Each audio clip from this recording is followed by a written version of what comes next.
dia tonga soa ato amin'ny fandaharana Jeanne Forest Santé aty Canada indray ianao ary dia manolotra ny fisaorana ny mpanaraka tsy tapaka ny fandaharana. Ny resantsika anio zany dia ny momba ny aretina sida izay mamono olona maro dia maro amin'izao fotoana izao eran'izao tontolo izao, indrindrandrindra aty amin'ny tany vaventy toy ny Amerika Avaratra sy ny Eropa ary ny Afrika, ary indrindrandrindra zany efa mahazo vahana koa zany any Madagasikara amin'izao fotoana izao. Io aretina io dia nitranga tany amin'ny faraparan'ny taona 790 zany, ary dia mamono olona maro dia maro tokoa amin'izao fotoana izao. Inona moa zany ny atao hoe aretina sida? Izy io zany dia avy amin'ny tsimbokaretina izay atao hoe VIH, zany hoe virus d'immunodéficience humaine, ary io virus io zany no manome ny ataontsika hoe sida, zany hoe syndrome de l'immunodéficience acquise, zany hoe ilay virus izay miditra zany dia miditra any amin'ny ataontsika hoe système immunitaire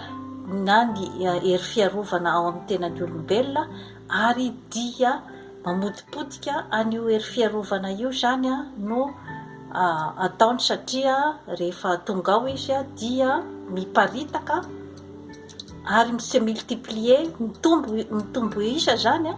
dia ny hafarany zany dia manapotika an'io système immunitaire io, na ny hery fiarovana zany amin'ny olombelona anankiray dia tsy manana ny hery fiarovana intsony zany ny olona anankiray dia miareraka ary dia miditra daholo ny karazana aretina rehetra zany dia izay no mamono ny olona iray. Inona zany ny hoe ahoana zany ny fomba fidiran'io tsimbokaretina VIH io zany amin'ny olona anankiray, dia ny raha ohatra zany ka misy ratra any amin'ny na ferifery zany amin'ny tenan'ny olona anankiray, dia raha ohatra ka misy zany ny otrikaretina izay mety mipetaka amin'ireny toerana misy ferifery reny dia mety mahatonga ny fahavoazan'ny aretina zany amin'ny olona anankiray. Dia eo ihany koa zany ny fidirany amin'ny alalan'ny rà, dia eo ihany koa ny sperme na ny tsirinaina zany, dia eo ihany koa ny tsirinaina avy any amin'ny vehivavy na ny sécrétion vaginale zany dia amin'ny alalan'ny nonondreny. Izay zany ny ataontsika zany hoe porte d'entrée zany. Dia ny fomba fifindrany zany dia ny eo amin'ny fanaovana ny firaisana ranofo amin'ny alalan'ny vagin zany, na ny fivavina na aty aoriana ho an'ny homosexuel zany.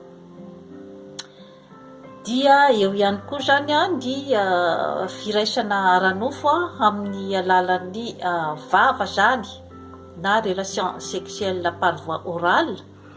Dia eo ihany koa zany ireo ataontsika hoe seringy fitsindromana izay maloto, zany hoe efa avy nampiasain'ny olona anankiray voan'ny sida zany, amin'ireny toxicomane mpitsindrona amin'ny seringy reny matetika ny misy azy, dia any hôpitaly koa raha ohatra ka tsy stérile tsara ny fitaovana ampiasaina, dia mety mifindra ihany koa zany le izy amin'ny reny sy ny zanaka, zany hoe rehefa amin'ny fiterahana zany sy ny fampinonoana, dia mety mifindra ihany koa zany amin'ny hoe alalan'ny fitsaboana any hôpitaly zany, zany hoe ny professionnel ny santé zany dia misy risque be dia be koa zany raha ohatra ka tsy mitandrina tsara zany amin'ny fanaovana ny gants sy ny rehetrarehetra zany amin'ny fifandraisana amin'ny marary. Dia ny fomba fisehoan'ny sida zany dia misy fazy efatra zany, ambaratonga efatra no fisehoan'izany. Dia amin'ny fazy voalohany zany dia eo amin'ny 2 herinandro ka hatramin'ny 8 herinandro eo zany aorinan'ny nazahoanan'ilay tsy mikaretina zany no isehoan'ny aretina. Zany hoe ohatrany misimisy tazo zany ilay olona, dia mety marary endo, misy fièvre zany dia mety mararirary daholo ny osatra sy ny vanitaolana ary reraka, ary dia mety misy zany ny mandrotsondrotsona amin'ny hoditra zany, dia misy ny ganglion zany eto amin'ny tenda zany. Ka io fisehoana io zany dia eo amin'ny 2 herinandro ka hatramin'ny 2 volana eo zany ny olona anankiray no mampiseho an'izay karazana, ohatrany karazana ohatrany hoe tazo zany no fijerevana azy zany. Dia rehefa miditra amin'ny ambaratonga faharoa zany na ny fazy numéro 2 zany dia eo zany dia ohatrany hoe sitrana le olona zany, ohatrany tsy misy itsony zany ny symptôme momban'ny sida. Dia io zany mety maharitra hatrany amin'ny 5 ka hatramin'ny 10 ka hatramin'ny 15 taona zany ilay olona, dia ohatrany salama, ohatrany olona rehetrarehetra, ohatrany hoe tsy nisy inona satria ny otrikaretina zany nandeha nisitrika izy zany any amin'ny ireo ganglion reo zany na ny hery fiarovana zany. Dia après zany dia miditra amin'ny fazy fahatelo, zany hoe ny ambaratonga fahatelo zany dia eo amin'izay zany no manomboka miditra amin'izay zany ireo ataontsika hoe zany virus opportuniste, zany hoe ilay aretina hafa zany izay ataontsika hoe manararaotra zany ny fahalemen'ny olona anankiray satria malemy izany ny système immunitaire, dia mora miditra zany ny karazana aretina rehetrarehetra zany. Dia eo zany no mipoitra amin'izay zany ny arerahana mafy dia mafy, ary dia ny fièvre izay miverimberina matetika tsemboka rehefa amin'ny alina. Dia eo zany ilay olona no manomboka marary kibo, dia mivalana matetika, ary dia sarotra tsaboina zany ny fivalanana, ary dia miamaihy, tena miamaihy ary atsatra. Dia eo koa zany no manomboka misy zany ny ataontsika hoe zany champignon amin'ny vava reny zany, ferifery any anatin'ny vava, dia misy koa ny ferifery zany any amin'ny fivavina na ny filahina zany. Dia eo ihany koa no mipoitra zany ireny karazana ohatrany hoe herpes zona, zany hoe areti-koditra miseho amin'ny hoditra zany. Dia eo zany no miditra ny karazana aretina maro zany izay sarotra sitranina satria efa miareraka zany ny hery fiarovana ao amin'ny olona anankiray. Dia ny fazy fahaefatra zany dia eo amin'izay zany vao tena déclaré zany ny aretina sida, zany hoe efa niditra daholo zany ny karazana aretina rehetrarehetra izay hoe manararaotra ny fahalemen'ny hery fiarovana eo amin'ilay olona. Dia tsy misy inona azo atao intsony zany amin'ny fotoana io fa dia ny fahafatesana zany no sisandrasana, ary dia amin'io zany dia miakatra ny température na misy fièvre, dia reraka be ilay olona, marary an-doha. Dia eo no voan'ny arerahan-tsaina, eo ihany koa zany ny aretin-tratra na ny pneumonie, dia ny mivalana, dia mandoa, dia eo ihany koa zany a ny vertige na ny fanopanina ilay olona zany a, ary mety koa zany a misy koa zany a difficulté zany a amin'ny maso, zany hoe tsy mahita tsara zany, dia mety ho isy koa zany a ny fahalemena na ny paralysie zany. Mety mitranga ihany koa ny karazana koa ny homamiadana, ny fienan'ny fitadidiana, ary mety miafara zany a hatrany amin'ny coma na ny tsy fahatserovan-tena zany. Dia eo ihany koa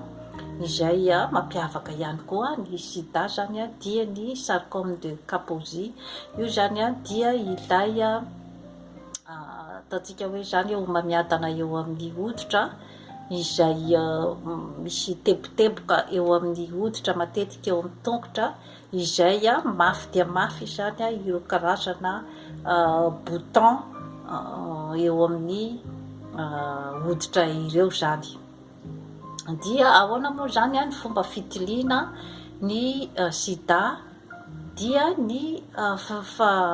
fanaovana ny fitiliana, fangalana ny rà zany, izay ihany no ahafahana zany a mahafantatra fa mitondra ny tsimok'aretina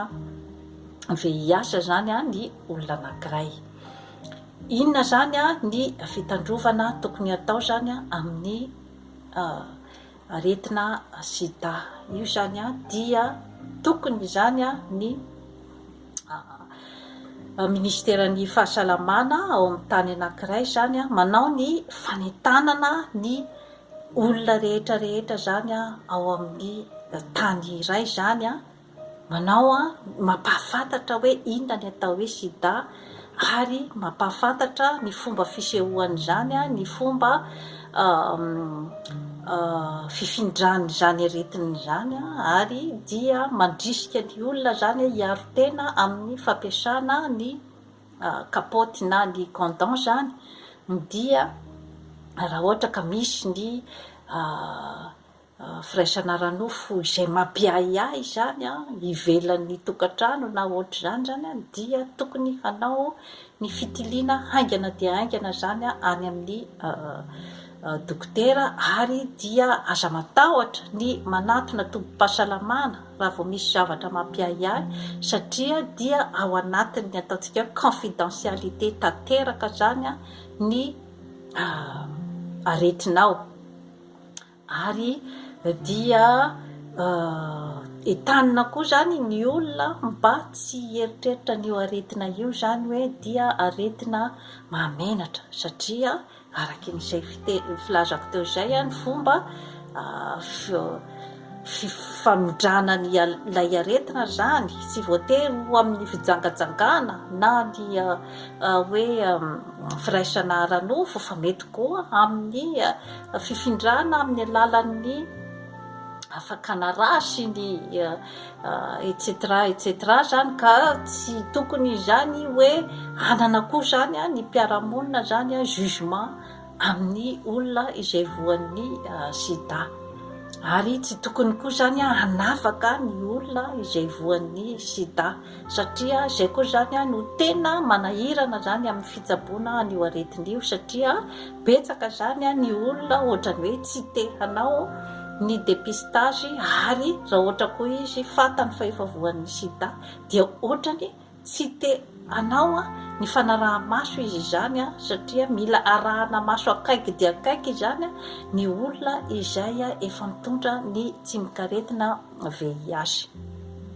Dia appréciena ihany koa zany ny fidélité eo anivon'ny couple, ary ny personnel en santé zany dia tokony manao ny fiarovana rehetrarehetra amin'ny gants sy ny ataontsika hoe zany ny stérilisevana zany ny matériel rehetra izay ampiasaina ao amin'ny toeram-pitsaboana.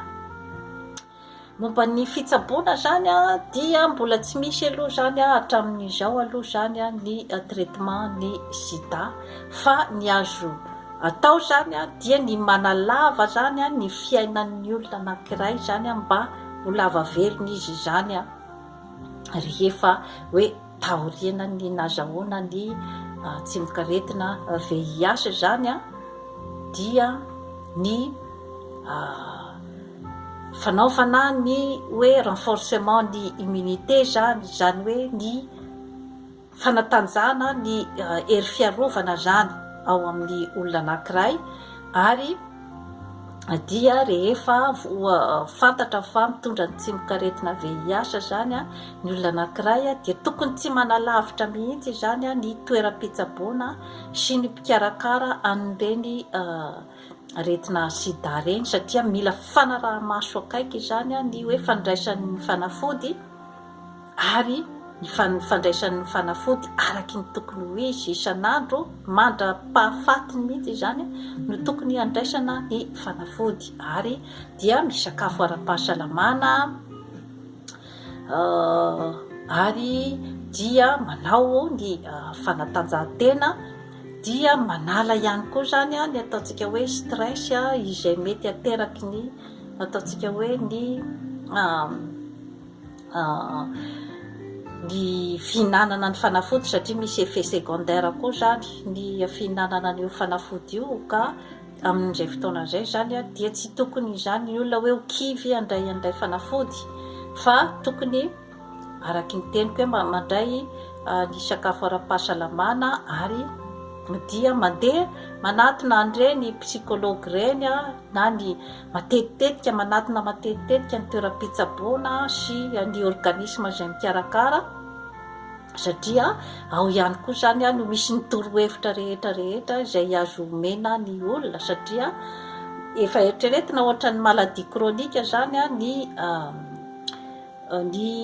fitondrana ny tsimok'aretina VIH zany amin'izao fotoana zao. Ka mila entretien, dia ny fanaovana massage koa manampy, dia manampy betsaka zany. Ary dia misy ihany koa ny fanafody huile essentielle mandrava sarotra izay efa nazavaiko teto zany tamin'ny fandaharana teo aloha zany ny asan'ny mandrava sarotra. Azo ihany koa zany ireny karazana fanafody izay hitany amintsika reny hoe ampiasaina mba hampatanjaka zany ny hery fiarovana ao amin'ny olona anankiray zany. Ka tokony zany ny olona izay mitondra ny tsimok'aretina VIH zany dia anana ny fahatanjahan-tsaina, ny fieritreretana fa ny hoe sala amin'ny aretina rehetrarehetra ihany ny sida, sala amin'ny maladie chronique rehetrarehetra ihany. Ka tsy tokony zany izy dia hoe ho ambany be loatra ny moral zany, satria izay matetika ndo mahafaty aingana zany ny olona anankiray, satria eo ny enatra amin'ny fiarahamonina, eo ihany koa ny mety koa zany ny hoe voahiliky ny fiarahamonina koa rehefa mitondra n'izany otrika aretina izany. Zany daholo zany zavatra atrehan'ny olona izay mitondra ny tsimok'aretina VIH. Ary dia mety betsaka ihany koa zany ny manafina an'ilay aretina, satria tsy te ho voahilika eo amin'ny fiarahamonina. Ka tokony ho jerevana akaiky dia akaiky zany izay ny zavatra rehetrarehetra izany, raha ohatra ka hoe sanatria ao amin'ny fiarahamonina, ao amin'ny fianakaviana zany misy mitondra an'izany tsimok'aretina izany, dia aokare mba tsy hisy ny faniliana an'io olona io, fa ohatry ny aretina rehetrarehetra ihany ny tsimok'aretina, ny aretina sida. Ary dia izay efa nazavaiko teo zay ny fomba rehetrarehetra zany hoe fifindra zany. Dia toy izay indray zany tompoko lahy sy tompoko vavy no azo natolotra atsika androany manaova abonnement amin'ny Jeanne Forêt Santé aty Canada, fa hanatsara ny fiainanao. Bye bye.